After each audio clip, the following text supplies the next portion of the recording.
Hey everyone, welcome back to the deep dive.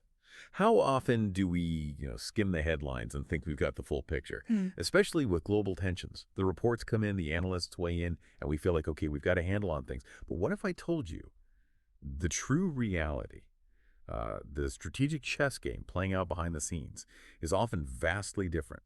What if those declared intentions we hear about are just, well, a smokescreen for much deeper strategic plays?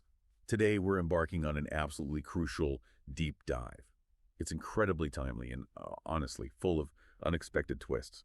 We're looking at the recent escalations involving Iran, Israel, and the United States, and we've managed to get our hands on some truly fascinating source material. We're talking direct quotes from officials, in-depth analyses from places like Foreign Policy and the New York Times, and some really eye-opening transcripts we found from the YouTube channel Summary. This research, it really pulls back the curtain on a high-stakes situation. It's just far more intricate than it looks on the surface. Absolutely. And our mission today really is to cut through that noise, all the chatter. We're going to examine these, well, alleged phases of the conflict that the sources lay out. We'll explore the surprising actions, the reactions from all sides, and ultimately help you understand not just what is happening, but why. Why now? And crucially, what it might mean, for the broader region and maybe even beyond. It's a complex tapestry, almost like a geopolitical thriller unfolding in real time. But we're going to break it down, digestible insights, and we'll reveal some truly astonishing strategic plays, maybe some hidden agendas too. Yeah, you might find yourself rethinking everything you thought you knew about this. Exactly. So get ready to challenge some assumptions. This deep dive is packed with those aha moments we'd love to uncover. So let's unpack this. Let's peel back the layers of this escalating conflict. Okay, so to really understand this unfolding drama, our research suggests we shouldn't see it as just one chaotic event. It's more like a carefully orchestrated series of acts, almost like chapters in that geopolitical thriller you mentioned. Can you walk us through what these opening chapters were? What did they reveal about, the intentions of the players involved? What were those pivotal shifts? It's fascinating, isn't it, when you lay it out like that?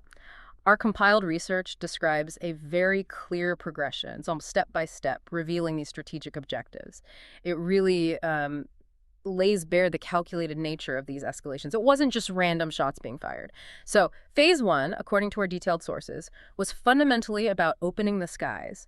And this wasn't just like a random act of aggression. It was a meticulous preparatory stage, very specific. This initial phase involved very targeted Israeli attacks. But interestingly, not on nuclear facilities directly, not yet. They went specifically after Iranian air defenses. Ah, okay. Clearing the path first. Precisely. Imagine a precision operation.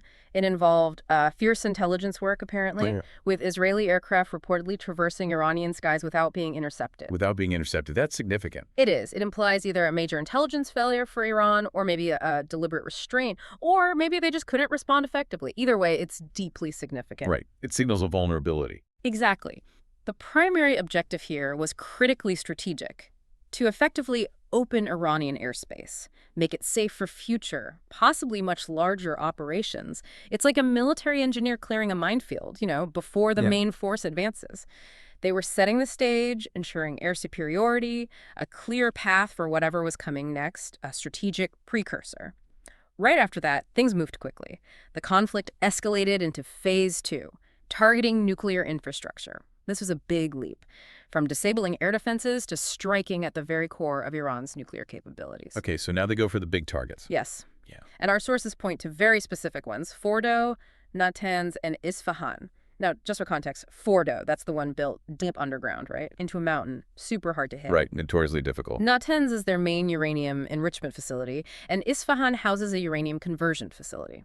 These aren't just any sites. They're Iran's most sensitive, most crucial nuclear facilities, the heart of the program. And this is where the U.S. comes in more directly. That's the truly critical part, according to our analysis, especially from Foreign Policy and the New York Times. This phase saw direct, explicit U.S. participation in the strikes. The reports confirm these strikes happened yesterday in their timeline. So an immediate, aggressive follow-through from phase one. So it wasn't just Israel acting alone. No, this was presented as a coordinated, decisive effort aimed at significantly degrading, maybe even crippling, Iran's nuclear program. Yeah. With overt U.S. involvement. That's a major escalation in itself. And then we move into phase three, the leap towards regime change. And here's where it gets really, really interesting. perhaps the most surprising, maybe audacious part of this whole narrative. Regime change. That's a huge claim. It is. Our research suggests this third phase marks a distinct, far more aggressive shift, a move towards outright regime change in Iran. And this isn't just like a subtle hint or a whispered rumor. The sources say this idea was signaled explicitly by a significant tweet or maybe a post from Donald Trump on his Truth platform. Trump said this. What exactly did he say? Well, he reportedly stated that while one shouldn't use the term regime change. The classic non-denial denial. Kind of, yeah. Yeah. He said if the Iranian system fails to deliver for its people or fails to make Iran great as before, then the system must be changed. Wow. That's pretty direct, even with the caveat. Extremely direct.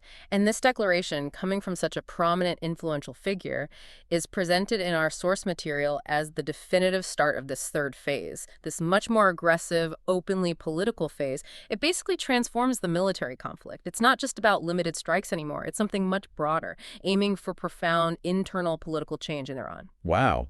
Okay, regime change. That feels like a completely different ballgame. It's a massive leap from, military strikes or targeting specific nuclear facilities.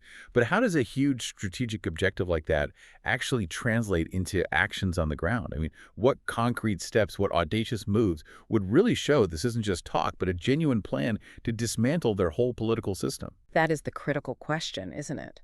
And the actions on the ground, as revealed in our source material, particularly those summary channel transcripts we looked at, are remarkably direct, almost shockingly so.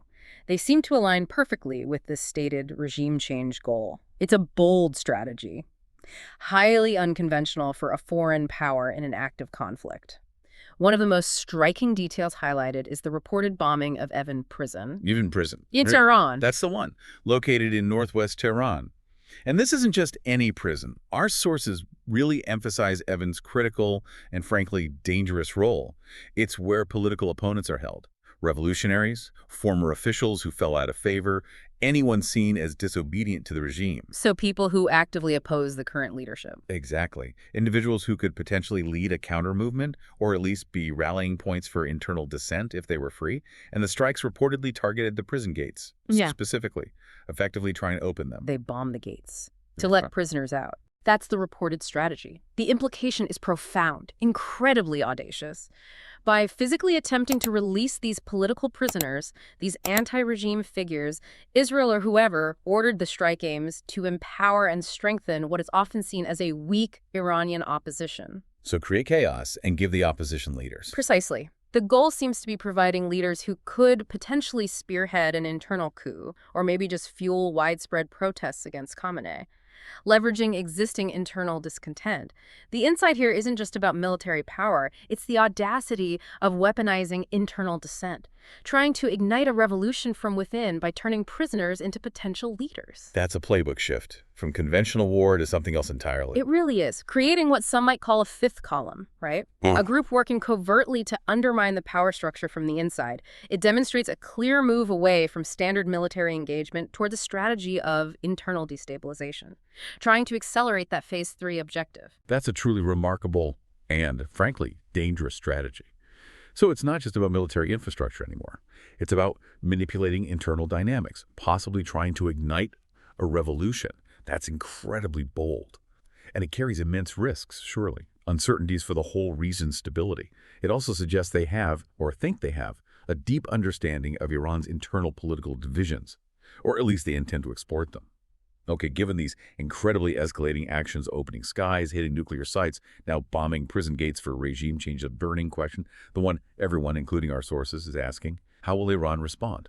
Initially, there seemed to be a delay, almost a hesitation what was going on there. Why didn't we see an immediate, overwhelming retaliation? That's exactly the puzzle. And our source material gives us some fascinating clues into Iran's strategic thinking here. It's clear they weren't just going to lash out, a knee-jerk reaction. This wasn't about some emotional response. No, the prevailing sentiment coming through in various Iranian diplomatic statements, political speeches that our research analyzed, is that Iran isn't interested in a hasty, maybe just superficial response. Yeah. Instead, it's reportedly preparing itself for a big response. A big response, okay. Yeah. Not just symbolic then. That's the messaging. This isn't just speculation. It's underscored by consistent hints from Tehran about something significant, impactful. The underlying message, especially for their own people at home and their allies in the region, is that anything less than a major, carefully planned response would make Iran look weak. It would basically confirm the narratives their adversaries are pushing. So they need to save face, project strength, but also make it count strategically. Exactly. It needs to be meaningful, strategic, impactful enough to genuinely deter further aggression, not just symbolic fireworks. This strategic patience, as some are calling it, suggests a very careful calculation is happening, weighing the costs, the benefits, the risks of different options. So when we talk about a big response, what are Iran's actual strategic options? What's on the table? Our sources highlight three main avenues for retaliation. Each one carries its own set of massive risks and potential impacts. Each could dramatically reshape the region, maybe even the global picture. First, and maybe the most anticipated option, is to target U.S. interests and bases in the region. Going directly after the U.S. for their involvement. Right. A direct challenge to the American presence, which Iran definitely views as complicit in those Phase 2 strikes. Sources indicate, and Iraqi officials are apparently quite concerned, that Shia militias in Iraq have already started taking offensive positions. Yeah.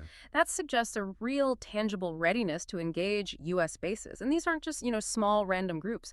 These militias often get training, support from Iran's Revolutionary Guard Corps.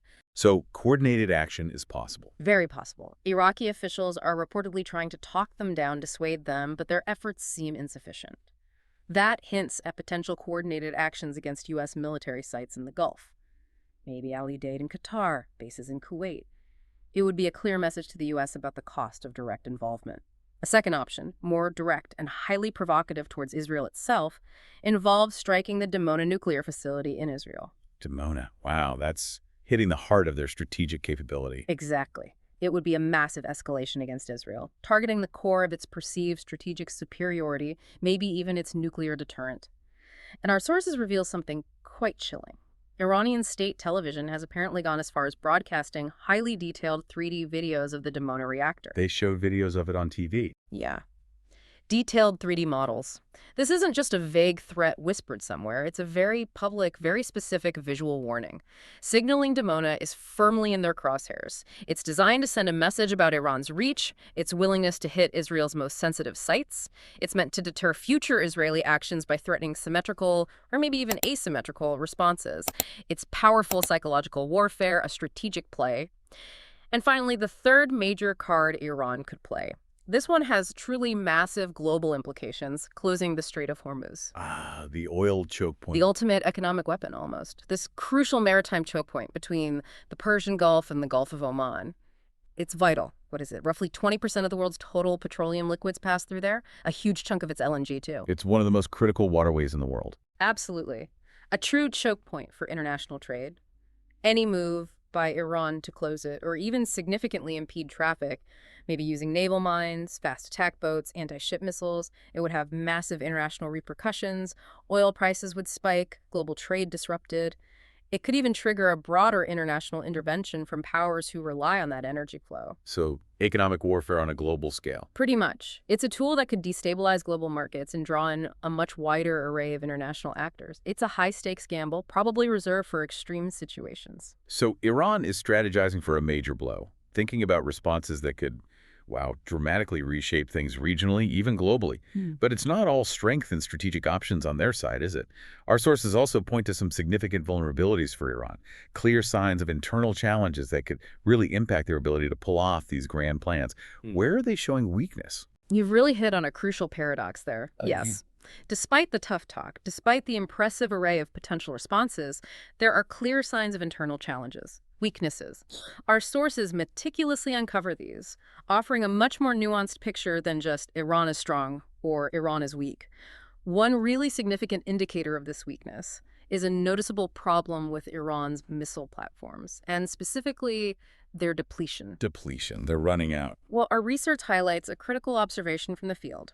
The number of missiles launched from Iran towards Israel has reportedly dropped significantly. Where they might have once launched, say, 50, 60 missiles in a single volley, that number is now down to about 20. That's a big drop. It is, and analysts interpret this not as just a random fluctuation, but as a strong sign of potential depletion of their missile stocks, or maybe a degradation of their launch capabilities. Their arsenal isn't inexhaustible, it seems. And this is because of the ongoing conflict, Israeli strikes. It seems to be a direct consequence. The sustained conflict and particularly effective Israeli airstrikes. These strikes have been targeting Iranian Revolutionary Guard sites, including places producing missile engines, equipment used against Israel. So, hitting both production and storage capacities, it exacerbates the problem. However, and this is a fascinating paradox that really caught our attention in the material, it's not all bad news for Iran's capabilities. Despite launching fewer missiles, the ones they do launch are proving highly accurate. They're demonstrating a dangerous level of precision. Fewer, but hitting their targets more often. Apparently so. The New York Times, cited in our material, gives a compelling example. Iran launched 6 missiles at a main power station in southern Israel. 5 of them hit their target. No interception. 5 out of 6. Wow. And that caused blackouts. Widespread power outages in the area, yes. It shows that even with reduced quantity, the quality and precision of their remaining arsenal shouldn't be underestimated. So this paradox volume might be shrinking due to attrition, but their ability to inflict targeted disruptive damage remains a potent threat. Fewer launches can still have a significant, even paralyzing impact. That's a crucial detail. Fewer, but deadlier. So Israel can't just relax because the numbers are down. They still have to contend with highly accurate strikes. This strategic tightrope walk for Iran, dealing with depleted yet precise arsenals, it makes me wonder about their diplomatic moves. Are they trying to shore up support, rally allies, seek international leverage to balance this tricky situation? That's a great question, and absolutely yes. Our sources mention a really critical meeting that clearly shows Iran's efforts on the diplomatic front, trying to engage, seek counsel, or at least understanding from key international players. The Iranian foreign minister, Abbas Araqi, was reportedly in Russia, holding discussions with Vladimir Putin himself and a high-level Iranian delegation. Meeting with Putin. What was on the agenda?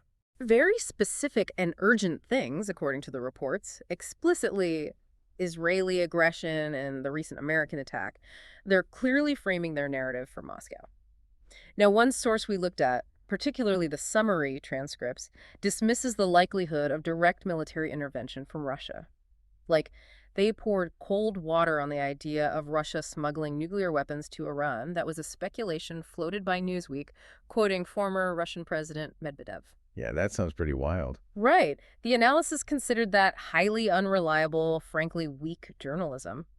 But setting that aside, the simple act of this high-level coordination, this meeting happening, suggests Iran is definitely seeking diplomatic leverage, potential political support, maybe trying to create a counter-narrative on the world stage. And Russia has its own reasons to listen, I suppose. Absolutely. This meeting also highlights Russia's own strategic interests in this conflict, which is mainly preventing the U.S. from getting bogged down again in the Middle East, so it can't refocus fully on the Ukraine conflict. Ah, right.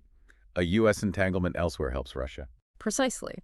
A prolonged U.S. involvement here would inevitably divert American attention, resources, military assets, which could significantly benefit Russia's strategic goals elsewhere. So it's a kind of mutual interest in managing the global geopolitical chessboard, a convergence of strategic agendas, perhaps. Okay, so after all the speculation, all the talk about preparing for a big response, Iran did respond. And what a response it was, or wasn't, depending on how you look at it. Our sources are calling it a cinematic strike. What exactly happened, and why this really strange, almost contradictory description for a military action? Yeah, this is where the narrative takes that surprising, almost theatrical turn. It reveals layers upon layers of strategic calculation. Our sources confirm Iran did carry out its threat. They struck U.S. bases in Iraq and Qatar, specifically mentioning Al Udeid Air Base in Qatar. The attack was reportedly still underway as one of the source transcripts was being recorded, which gave it this air of immediate significance. So they did hit U.S. bases. They did.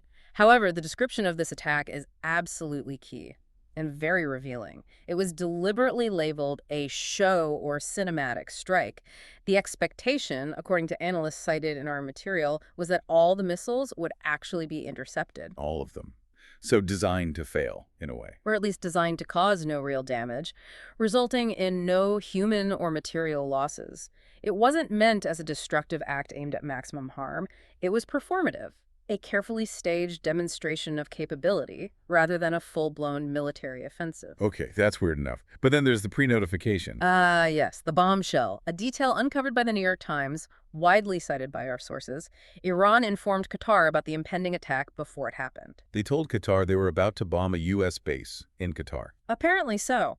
And not only that, the U.S. military and even Israel were reportedly aware of the attack in advance through diplomatic channels. Wait, so the U.S. knew its base was about to be targeted? That's what the reporting suggests. The rationale given by Iranian officials, speaking to the New York Times, was explicitly to prevent casualties and to maintain an element of non-escalation, even while publicly showing they had responded. So it's completely choreographed, not a surprise attack at all. Highly choreographed. A carefully managed display of force, not an act of aggression meant to inflict maximum damage.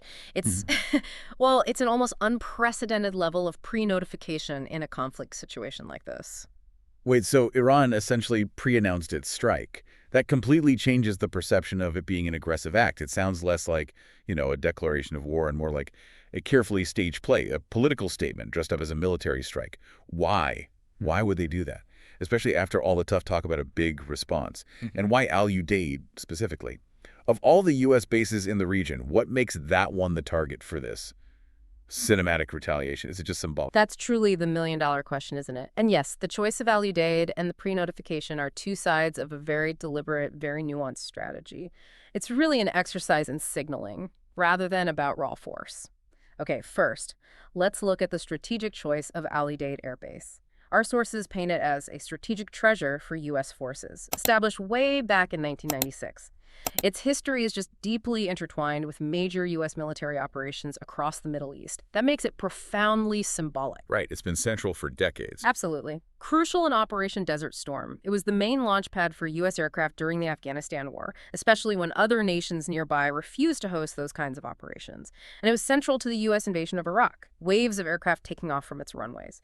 Plus, Qatar has invested heavily in this base. The Emir reportedly donated, $8 billion in 2019 and another $10 billion during Donald Trump's last visit in 2025, specifically to expand it. So it's one of the biggest U.S. bases outside the U.S. now. One of the biggest, most advanced, currently houses around 120 aircraft. We're talking transport planes, crucial refueling tankers, reconnaissance aircraft, even strategic bombers. It's fundamental to U.S. air power projection across the whole region. But the most critical reason for targeting it, according to the analyses from those summary transcripts, is highly symbolic and very specific. It was apparently the base from which the U.S. planes that assassinated Qasem Soleimani took off. So it's direct payback for Soleimani, symbolically at least. Exactly. It makes the strike a direct, albeit very carefully managed, act of retribution for that specific historical event, loaded with meaning for Iran's domestic audience and for their regional proxies. Now, regarding Iran's motive for this cinematic strike and the pre-notification, it points to a larger goal, an overarching objective. Our sources indicate that Iran genuinely wants to end the war. They want out. Really? After all this? It seems so. This strategy actually mirrors their response to Soleimani's assassination back in January 2020. Remember, they reportedly informed the U.S. before striking al-Assad base in Iraq then, too. Right, I remember that. And the U.S. casualties were minimal. Exactly. Which led to minimal U.S. casualties and, consequently, a somewhat dismissive reaction from then-President Trump. He downplayed it, avoided further massive escalation. So, by executing a similar, symbolic but non-damaging strike now, like on Al Udeid, Iran seems to be aiming for several things at once. Domestically, it lets them show their public, their hardliners, look, we responded, we upheld our honor. But without inviting devastating retaliation they might not be able to handle. Internationally, it signals to the U.S. and Israel, yes, we can strike you, but we don't want further escalation into an all-out destructive conflict. So it's a way to de-escalate without looking weak. Precisely. It's a complex game of optics. Strategic messaging, designed to create an opening, maybe, for potential peace talks. It's a very sophisticated, almost paradoxical maneuver, trying to save face while simultaneously extending an olive branch. That's a fascinating diplomatic tightrope walk. It's like they're saying, we can hit you, but honestly, we'd rather talk and wind this whole thing down. But what about the wider impact? Our sources mention this bizarre effect on oil prices. How on earth does an attack on a major U.S. base in a crucial Gulf state like Qatar lead to oil prices dropping, That just defies all conventional economic logic. You'd expect them to skyrocket, right? Instability, supply concerns. You're absolutely right. It is completely counterintuitive, and it's one of the most perplexing details highlighted by our sources, especially the inside info cited in that summary analysis. It really makes you scratch your head. Our sources highlight this very peculiar outcome. Despite the attack on Qatar and also on bases in Iraq, oil prices actually dropped by a significant 4%. Dropped by 4%. That's nuts. It is. It's presented as illogical because, as you said, normally an event like that, hitting infrastructure in a major oil-producing and transit region, it would cause prices to surge, instability, supply chain risks. Traditional market responses dictate a spike. The underlying reason for this, according to that inside info cited, connects to a much broader, really intricate geopolitical chess game involving key global players. Okay, so what's the game? Donald Trump reportedly pressured OPEC plus countries, that's OPEC plus Russia and other allies, to increase oil production, specifically to counteract any potential price surge from the conflict. Actively working to keep prices down. Exactly. And his drill baby drill tweet right after the attack is interpreted as a direct signal to U.S. oil companies, implying a willingness, maybe even a desire for the Strait of Hormuz, that choke point we keep mentioning, to close. Why would he want that? To push for increased domestic oil output in the United States, make the U.S. less reliant, boost domestic production. But the implication here is deeper. It suggests an unspoken agreement, maybe even an explicit one, where Gulf countries, by keeping oil prices artificially low through increased production, are indirectly financing the U.S. and Israeli war efforts against Iran. Wait, financing the war by keeping oil cheap. How does that work? It prevents the U.S. and Israel from incurring the usually high war costs associated with spiking energy prices. It makes the conflict more economically sustainable for them, almost like the war is being subsidized by low oil prices. Wow. So the sources are calling this a clear Arab-American alliance, that's the phrase used, demonstrating this complex financial and strategic partnership operating just beneath the surface of the overt military actions. This arrangement allows the conflict to continue without the usual economic burden that would typically fall on aggressors. It fundamentally alters the economic calculus of the war. So it's not just a weird market blip. It's a sign of deep strategic alliances manipulating global economics to sustain a conflict. That's the stark reveal here. Even oil prices can be weapons in this high-stakes geopolitical game. This picture just gets more and more complex. So if Iran's missile attacks are largely for show, if they're playing this complex strategic game with oil prices and signaling, what does that tell us about their true capabilities right now? And what about the actual damage to their nuclear program? It seems like there's this huge gap between public statements, like Trump's, and the reality on the ground is creating a real fog of war around verifiable facts. That's precisely the critical piece our sources are trying to uncover, revealing the stark contrast between perceived strength and actual capacity, and highlighting the role of information warfare in all this. A key revelation coming from the New York Times, cited extensively in our research, is that Iran's medium-range missile stockpiles are depleted. Depleted. Not just low, but depleted. That's the word used. It's presented not as an assumption, but as a direct consequence of this ongoing conflict with Israel. And specifically, successful, targeted Israeli strikes on Iran's missile depots and production facilities. This significant weakness helps explain why Iran felt it had to resort to that cinematic strike. They simply couldn't afford a full-scale, sustained retaliation using those types of missiles. Their arsenal was diminished. So the Israeli strikes were more effective than maybe realized. It certainly suggests that. However, it's important to get the nuance right. While medium-range missiles are depleted, Iran still possesses long-range and short-range missiles. And short-range missiles, our sources indicate, are still quite capable of targeting U.S. bases in the region, so they still pose a persistent threat that way. And they could give in to proxies, too. Exactly. There's the constant threat of Iran moving these short-range missiles to groups like Hezbollah in Lebanon, whose leader, named Qasem, has publicly declared readiness to respond, or using other allied militias, perhaps in Syria or Iraqi forces, to threaten Israeli interests. So while one category of their arsenal is severely compromised, other avenues for attack definitely remain active. Then there's that other major discrepancy, revealed by Bloomberg, also cited in our sources. It concerns the actual damage to the Iranian nuclear facilities. Right. Trump claimed they hit 3 sites, including Isfahan. Yes, Isfahan, which houses that crucial uranium conversion facility. But analysis of independent satellite imagery reportedly shows that the Isfahan nuclear facility was Untouched. Untouched, despite the claims. Largely untouched, according to the Bloomberg analysis of satellite data.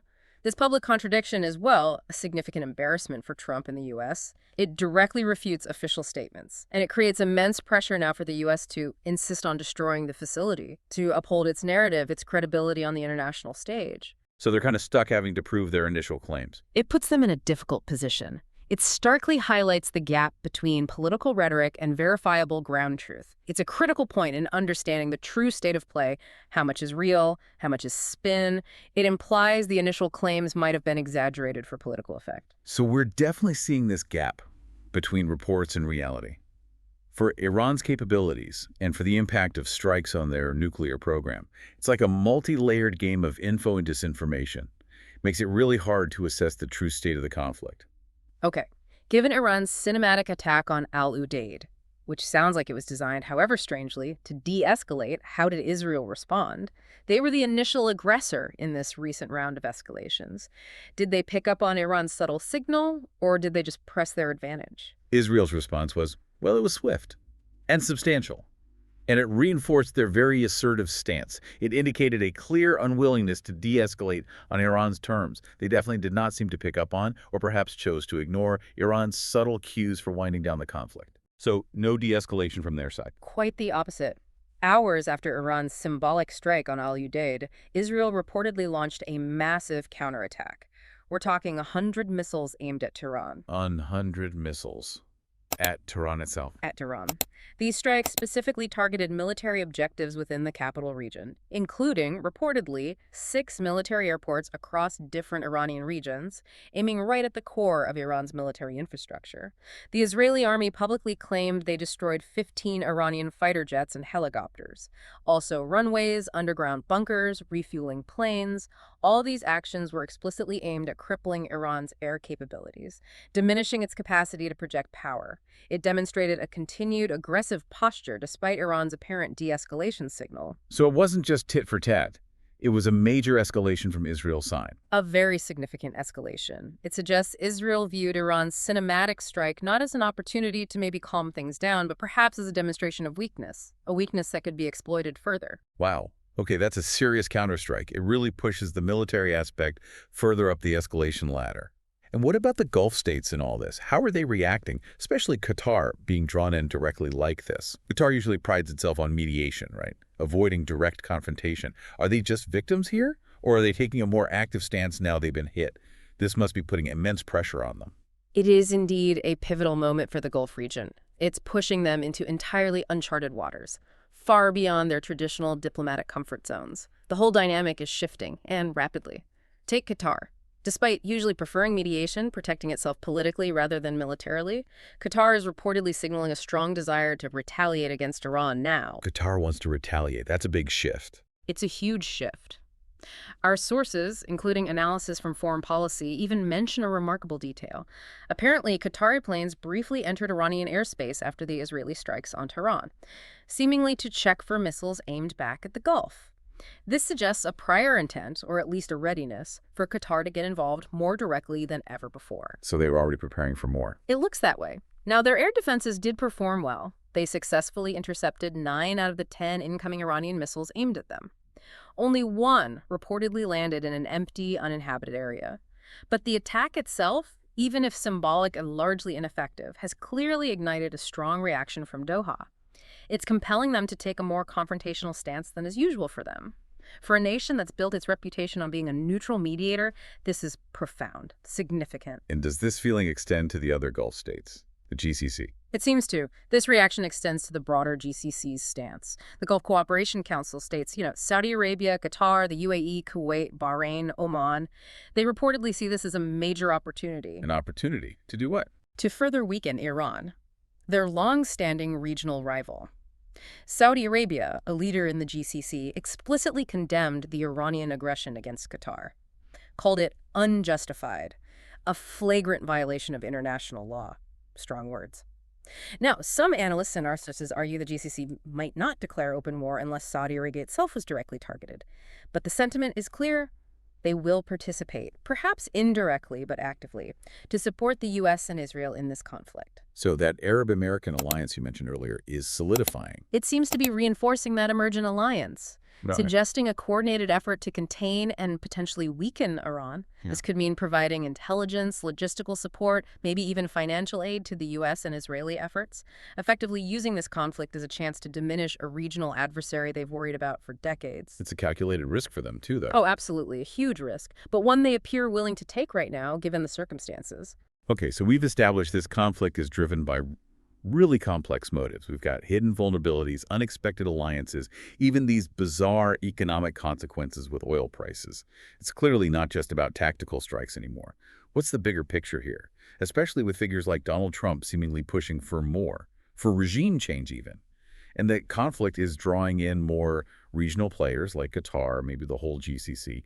It really feels like this conflict is becoming a crucible, something that could reshape the future of the entire Middle East. That leads us right to the grand strategy at play, the ambitions driving this escalation beyond just retaliation or specific military goals. It's a truly pivotal moment, no exaggeration. Our sources really emphasize that Donald Trump perceives this situation, this moment, as historic and opportune, his words apparently, an opportune moment to, well, eradicate the Iranian Well, regime. eradicate it. That's incredibly strong language. It is. This isn't just a casual observation attributed to him. It's presented as a deeply held belief driving policy. His explicit tweet, the one about changing the Iranian system if it doesn't make Iran great as before, especially when timed with these reports of Iran's dwindling missile stockpiles, it reveals his clear intent to capitalize on Iran's apparent weakness. Seize the moment? He also reportedly believes a prolonged war would be politically costly for him back home, domestically. So he's pushing for a swift, decisive conclusion. So strike hard, strike fast, achieve regime change while Iran is weak.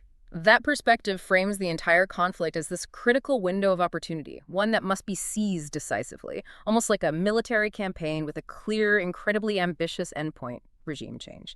For Trump, this seems less about hitting specific targets now and more about fundamentally altering the entire power structure in the region. Now, interestingly, in a move that seems clearly designed for optics, for narrative control, Israel reportedly extended a public offer to Iran to cease hostilities. Israel offered a ceasefire. An offer was made public, yes. However, Iran immediately rejected it, stating, "Not now," according to the Israeli Broadcasting Authority. Yeah. Israel's purpose in making this offer public, our sources suggest, was probably multifaceted. One, project an image of being the peace-seeking nation, genuinely concerned for the Iranian people. And two, by doing so, portray the Iranian regime as the criminal, the uncooperative party, in the eyes of the international community. So win the moral high ground, isolate Iran diplomatically. Exactly. Turn the conflict into a battle of perceptions just as much as it's a battle of missiles. Present themselves as the reasonable actor while cornering Iran as the belligerent one who refused peace. So it really is a battle of narratives alongside the battle of missiles. Both sides are desperately trying to control the story, not just the battlefield. And where does all this leave the entire region? It sounds like we're genuinely heading into entirely uncharted territory, with potential spillover effects that could just fundamentally alter the geopolitical map, drawing in a whole cascade of other nations. Absolutely. Uncharted territory is the right phrase. The ripple effects are already being felt, and the future is highly, highly unpredictable. It's actually quite a chilling prospect when you consider how rapidly these interconnected flashpoints could ignite. It's like watching that stack of dominoes, isn't it? Where one falls and threatens to take down so many others, forcing nations into impossible choices. Yeah, it feels incredibly unstable. Our sources stress that the Gulf region itself is experiencing unprecedented instability, missile activity in its airspace. That's something historically rare for nations like Qatar, the UAE. They've usually preferred mediation, trade, political solutions over military engagement. This marks a new, dangerous reality for Gulf populations. They're now directly experiencing the fallout of these escalating tensions right in their own skies. It's a shift from being observers to being directly in the crosshairs. And the risk of it spreading further. Huge risk of broader regional spillover. The conflict isn't contained to just Iran and Israel. If the Strait of Hormuz were to close, for instance, that could trigger the closure of the Bab el-Mandeb Strait as well. Remember the Houthis in Yemen, their alignment with Iran? Right, they control the area near the Red Sea entrance. Exactly. Bab el-Mandeb is another vital choke point for shipping. Closing both would be catastrophic for global trade. Then there's Lebanon.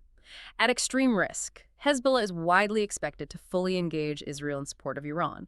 That could open up a devastating second front right on Israel's northern border. And maybe even Egypt gets drawn in. Yeah. The conflict's reach extends even there. Egypt might find itself compelled to intervene to support its Arab allies, regardless of internal politics, if the situation escalates much further. Or if the Gulf countries formally request assistance. This interconnectedness means what starts as, notionally, a bilateral conflict could rapidly engulf numerous regional powers, creating a much larger, more volatile theater, potentially affecting global supply chains, energy markets, in ways we haven't seen in decades. Ultimately, the prevailing analysis from our sources, the bottom line is that the Iranian regime is currently perceived to be in its weakest stage. Weakest stage, that's a strong assessment. It is. The news, or at least the reports, of depleted missile stocks combined with internal vulnerabilities increasing regional opposition. It makes Iran a highly tempting target for those who seek its downfall. The opportunity, our sources suggest, is unrepeatable.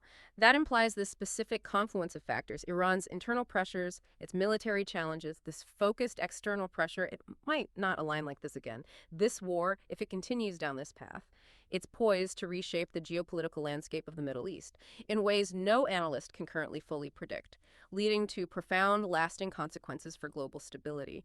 It's a truly high-stakes gamble, with the future of an entire region, maybe more, hanging in the balance. Phew, what a deep dive, right? I mean, it is just so clear that we often see on the surface, the headlines we read, it's just a tiny fraction of the complex, multi-layered strategic game being played out in the Middle East. From those calculated strikes on prisons aiming to free political opponents to the frankly bizarre cinematic missile attacks meant not to cause damage, and the surprising role of oil prices in potentially funding the conflict. There's just so much more beneath the headlines. This intricate dance of escalation, de-escalation signals, strategic messaging, it's precisely why understanding these deep dives, looking at the source material, is so crucial. It's how you, listening right now, can move beyond the headlines and truly grasp the nuances of these global power plays. Exactly. This deep dive really shows us how information itself, even official statements from governments, can serve multiple purposes. It can be used to deter, yes, but also to provoke, to manage domestic perceptions back home and international perceptions abroad. It really raises that important question, doesn't it? In this era of just constant information overload, how do we discern the true intentions, the real capabilities behind the public actions of nations? How do we avoid getting swayed by the spectacle, the cinematic stuff, and instead focus on the deeper, often hidden strategic objectives that are truly driving these global events? It's a huge challenge. It really is. And on that note, we just encourage all of you to stay curious, keep asking those questions, keep digging deeper, and always look beyond those initial headlines. We're here to help you unpack it all, because understanding these complex dynamics, well, it's more crucial now than ever. Absolutely. Until next time, keep digging. And hey, don't forget to subscribe to the Deep Research Podcast. That way you'll keep getting these in-depth looks at the world's most compelling and sometimes confusing topics.